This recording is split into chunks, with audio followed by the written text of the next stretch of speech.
നമസ്കാരം. നമ്മൾ ഈ ജീവൻ മുക്തി എന്ന് പറയുമല്ലോ, അത് അത് ഈ ജീവൻ ശരീരത്തോടു കൂടി ഉണ്ട് എന്ന വിചാരത്തിൽ ഉള്ളപ്പോഴാണ്, അല്ലാതെ മരണത്തിന് ശേഷം അല്ല. അപ്പം ജീവിച്ചിരിക്കുമ്പോൾ തന്നെ ജീവൻ്റെ സത്യം അറിയണം. ജീവിച്ചിരിക്കുമ്പോൾ തന്നെ സത്യം അറിയണം. അപ്പം ജീവൻ്റെ സത്യം അറിയുന്നില്ലെങ്കിലോ? ജീവൻ്റെ സത്യം അറിയുന്നില്ലെങ്കിൽ വലിയ നഷ്ടമാണ്, അനന്ത നഷ്ടമാണ്. ആത്മാ അനന്തമാകയാൽ ആത്മാ അനന്തമായതുകൊണ്ട് ആത്മപ്രാപ്തി അനന്ത പ്രാപ്തിയാണ്. ഇനി ആത്മപ്രാപ്തി ഇല്ലെങ്കിലോ? ആത്മനഷ്ടം അനന്തനഷ്ടമാണ്, അല്ലേ? അപ്പം മനുഷ്യ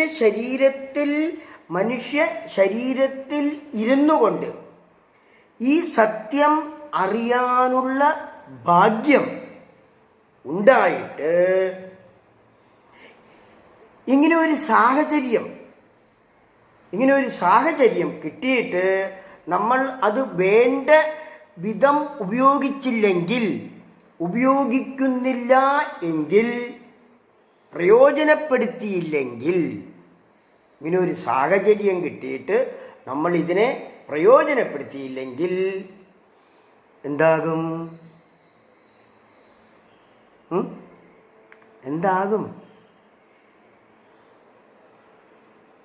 84 ലക്ഷം ജീവരാശികളിൽ ജനനം മരണം ഇതെല്ലാം കഴിഞ്ഞ് എന്തോ ഒരു പുണ്യം കൊണ്ടാണ് ഈ മനുഷ്യജന്മം നമുക്ക് കിട്ടിയിരിക്കുന്നത്, അല്ലേ? ഇനി പുനർജന്മം ഇല്ല എന്ന് വിശ്വസിക്കുന്നവരുണ്ട്. പുനർജന്മം ഇല്ല എന്ന്. അപ്പോൾ അവർക്ക് ഇപ്പോൾ തന്നെ അറിയണം. അപ്പോൾ പുനർജന്മം ഇല്ല എന്നുള്ളവർക്ക് ഇനി കിട്ടുമോ എന്ന് ചോദിച്ചു കഴിഞ്ഞാൽ, ഈ സത്യം അറിയാൻ സാധിക്കുമോ എന്ന് ചോദിച്ചാൽ അതും ഇല്ല. അപ്പോൾ പുനർജന്മം ഇല്ല എന്ന് വിശ്വസിക്കുന്നവരുണ്ട്, അല്ലേ? അവർക്ക് ജീവൻ്റെ സത്യം അറിയാൻ സാധ്യമല്ല, അവർക്കറിയാൻ സാധിക്കില്ല. ഇനി പുനർജന്മം ഉണ്ട് എന്ന് വിശ്വസിക്കുന്നവരുണ്ട്, അല്ലേ? അവർക്കോ അടുത്ത ജന്മം മനുഷ്യജന്മം തന്നെ ആണ് കിട്ടുന്നത് എന്ന് പറയാനും സാധ്യമല്ല. അങ്ങനെ പറയാനും സാധ്യമല്ല. അപ്പം കൃമി, കീടം, പശു, പക്ഷി, മൃഗം, അങ്ങനെ ഇതിലെല്ലാം ജനിച്ചതിന് ശേഷം ചിലപ്പോൾ മനുഷ്യജന്മം ലഭിക്കുമായിരിക്കും, അല്ലേ? അതുകൊണ്ട് ഇപ്പം കിട്ടിയിട്ടുള്ള, ഇനി എപ്പോഴാണ് മനുഷ്യജന്മം കിട്ടുക എന്ന് പറയാൻ പറ്റാത്ത സ്ഥിതിക്ക് ഇപ്പം കിട്ടിയിട്ടുള്ള മനുഷ്യജന്മത്തിൽ തന്നെ ജീവൻ്റെ സത്യം അറിയണം, അല്ലേ? അറിയണ്ടേ? ഈ ജന്മത്തിൽ തന്നെ ജീവൻ്റെ സത്യം അറിയണം. അങ്ങനെ അറിയുന്നില്ലെങ്കിൽ അടുത്ത മനുഷ്യജന്മം കിട്ടുന്നത് വരെ,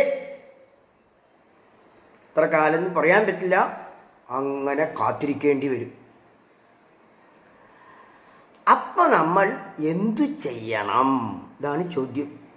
അങ്ങനെയാണെങ്കിൽ നമ്മൾ എന്തു ചെയ്യണം, അല്ലേ? അപ്പം കിട്ടിയിട്ടുള്ള അവസരം, ഇപ്പം നമുക്ക് മനുഷ്യജന്മം കിട്ടിയിട്ടുണ്ട്.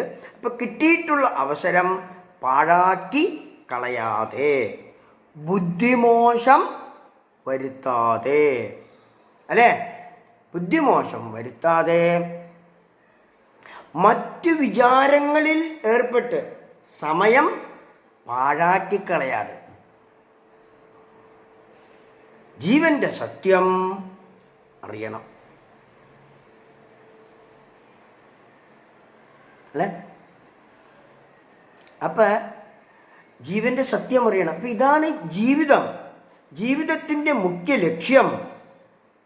എന്നറിഞ്ഞ് ഈ ആത്മജ്ഞാനം നേടാൻ ഇതാണ് ജീവിതത്തിൻ്റെ മുഖ്യ ലക്ഷ്യം എന്ന് നമ്മൾ അറിഞ്ഞ് ആത്മജ്ഞാനം നേടാൻ ശ്രമിക്കണം. അങ്ങനെ ആത്മജ്ഞാനം നേടണം. അപ്പോൾ കേനോപനിഷത്ത് 2-ാം ഖണ്ഡം 5-ാമത്തെ ശ്ലോകത്തിൽ പറയാണ്, ഇഹ ചേത് അവേദീത് അധസത്യമസ്തി നചേത് ഇഹ അവേദീത് മഹതി വിനഷ്ടി ഭൂതേഷു ഭൂതേഷു വിചിത്യ ധീരാ പ്രേത്യസ്മാത് ലോകാത് അമൃതാ ഭവന്തി.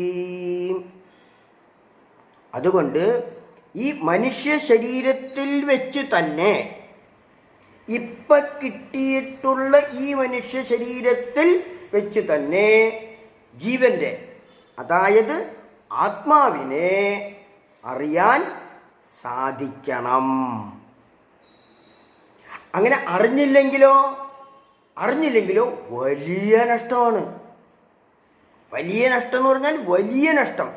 അപ്പം എല്ലാത്തിൻ്റെയും സർവത്തിൻ്റെയും ആധാരം ആത്മാ ആയതുകൊണ്ട് ജീവിതത്തിൻ്റെ ലക്ഷ്യം ആത്മജ്ഞാനം ആയിരിക്കണം. ആത്മജ്ഞാനം അല്ലാതെ വേറെ ഒന്നും നേടുന്നതല്ല ജീവിത ലക്ഷ്യം. അങ്ങനെ ഓരോരുത്തർക്കും ഈ ജീവൻ്റെ സത്യം അറിയാനുള്ള ഭാഗ്യം, ആത്മജ്ഞാനം നേടാനുള്ള ഭാഗ്യം ഓരോരുത്തർക്കും ഉണ്ടാവട്ടെ എന്ന് പ്രാർത്ഥിക്കണം. ഓം ശാന്തി ശാന്തി ശാന്തി. ഹരി ഓം.